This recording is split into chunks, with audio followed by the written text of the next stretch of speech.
రాజేంద్రనగర్ నియోజకవర్గంలోని బండ్లగూడ జాగిరి ప్రాంతంలో త్రాగునీటి సమస్యలపై బీఆర్ఎస్ ఆధ్వర్యంలో వాక్ ఫర్ వాటర్ పేరుతో నిరసన పాదయాత్ర చేపట్టారు.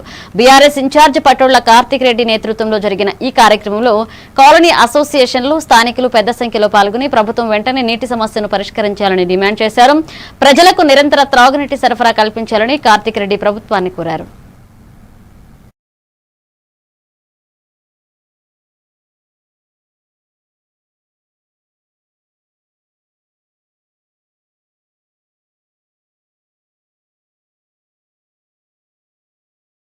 కొంతమంది ప్రేమికు పంపి మేము ఖచ్చితంగా నీటి సమస్యను తీరుస్తామని ఈ రోజు గుర్తుకొచ్చిందా ఎమ్మెల్యే గారు అని అడుగుతున్నాం.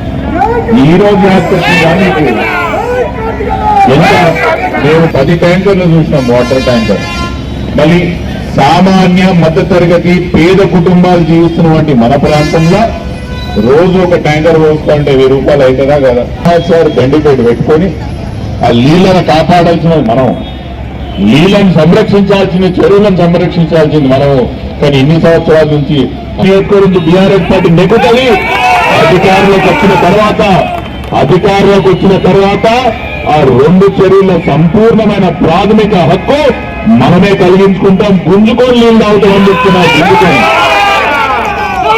నేను హైదరాబాద్ వాళ్ళకి మనం ఇంత త్యాగం చేసినా తక్కువ. మన దిక్కు ఎవడూ చూడరు. మీకు నిధులు కావాలంటే భూములు అమ్మాలి, మన గండిపేట మండలంలో మన గడమ్మాలి. మీకు నిధులు కావాలంటే ట్యాక్స్ పెంచాలి, మన గండిపేట మండలంలో, మన బండ్లగూడలో, మన నార్సింగ్లో నిధులు ట్యాక్సులు పెంచాలి. హైదరాబాద్ జిహెచ్ఎంసీలో తీసుకుపోయి కలిపి ఈయనే సమస్య అన్నాడు. ఎవడో పట్టించుకుంటాడా? రేవంత్ రెడ్డి గారు ఏ పార్టీ? రేపు బండి సంజయ్ యొక్క నీ కొడుకుని కాపాడుతున్నది రేవంత్ రెడ్డి. కాంగ్రెస్ బీజేపీ ఎంపీని కాంగ్రెస్ ఒక ముఖ్యమంత్రి కాపాడుతాడా? కాంగ్రెస్ పార్టీ 3వ స్థానంలో 4వ స్థానంలో రాయన్నర్లో వస్తుందనే విషయం యాద పెట్టుకోండి.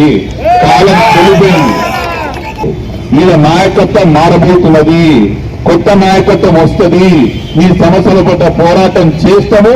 నీటి సమస్య కానీ, డ్రైనేజ్ సమస్య కానీ, కరెంట్ సమస్య కానీ, ఏ సమస్యనైనా ముమ్మాటికి మేము తీరుస్తాం. ప్రభుత్వంతో మేము కొట్లాడతామని తెలియజేస్తూ